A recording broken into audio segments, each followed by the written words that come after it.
Meet Ali Banat, a friend of mine, a young Muslim born and raised in Sydney, Australia, who has lived quite a successful life. However, it was only recently that his life took a dramatic turn. This is Ali's story. Where are you at now with your life? What's happened to you? At this point in my life, wallah, I've been gifted, alhamdulillah, by Allah, with cancer throughout my body, and I've changed my whole life to sort of helping people. Why do you call it a gift, Ali? And alhamdulillah, it's a gift because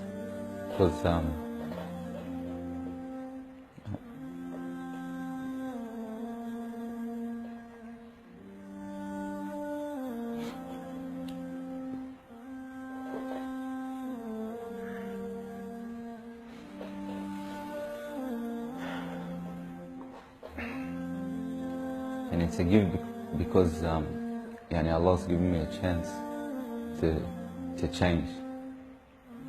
What has having cancer, what has it opened your eyes to?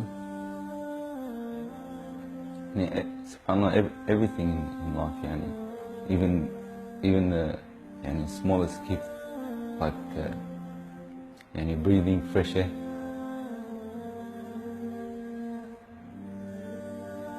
Do you feel like you used to take that for granted before?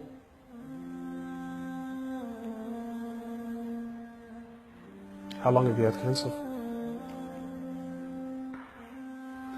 4 months now. Ali was diagnosed with stage 4 cancer and given only 7 months to live. Upon finding the news, he immediately sold his successful business and was forced to reconsider the lavish lifestyle he was accustomed to. Everything was to change. Ali, what was your reaction when you came to know you had cancer? I got rid of my cars, I got rid of my watches, even my clothes.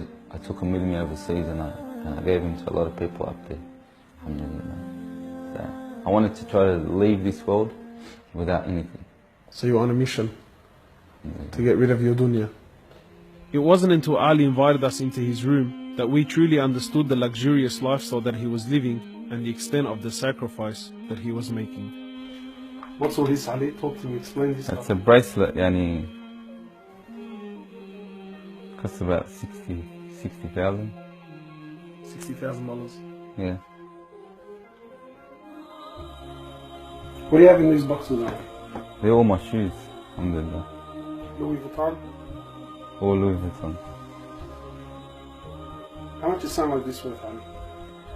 They're probably about $1,300. How much you pay for that, Ali? About $700. Pounds. For a pair of thongs, yeah. So what's happening with the sunglasses here, Ali?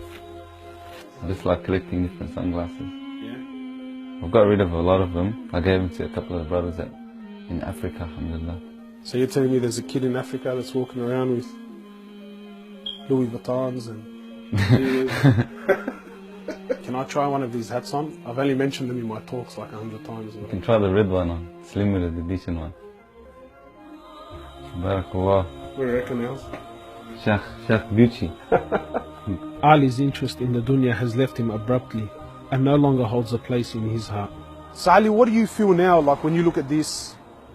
And driving something like this doesn't really cross my mind anymore. It's not something I would want to do no more.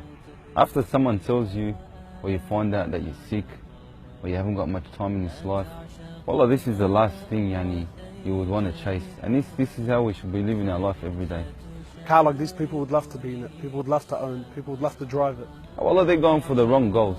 And you realize that when you get sick, when someone tells you you haven't got long to live, you realize all this stuff does not benefit us in any way. So what's the value of this in your heart now? This is worth one pair of thongs for a little African child with no thongs. Wallahi, it's worth more than me to see him smile with a pair of thongs than own one of these. Wallah al-Azim. Ali has since dedicated the remainder of his life and wealth to helping those who are far less fortunate than him. After an emotional journey to Africa, Ali has established a charity titled Muslims Around the World Project.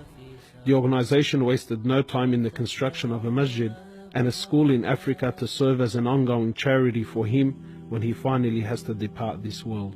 Well, it all started from when I went to the cemetery when a brother that has cancer passed away. And I was at the cemetery and I was just thinking to myself, you know, after you go, there's nothing. There's no one there for you. No mother, no father, no brother, no sister, except for your deeds. And even your money is not going to be there for you. So the only thing that's going to be there for you is a sadaqah. And that's the only thing that's going to help you gradually through your time in the grave till you get to the ultimate destination. As the reality of death further sinks in, Ali spends most of his personal time in preparing himself for his final meeting with his Creator, Allah. The Prophet of Allah says, sallallahu alaihi wasallam, more or less, he says, he who loves to meet Allah, Allah loves to meet him. And he who hates to meet Allah, Allah hates to meet him. Are you loving to meet Allah? Because of this cancer, I've been advised by one of the brothers to take a special drug to help me with pain and stuff. And subhanAllah, it's very strong. I took a bit too much and I came into a whole different world within not knowing where I was, and it was very hard for me.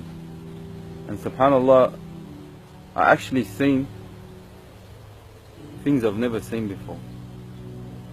And my family were there all standing around me, and I was pointing up and I was saying, Ya Allah, take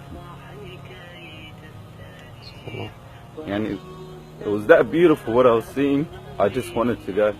And the next day, subhanAllah, I woke up and I was upset that Allah didn't take me.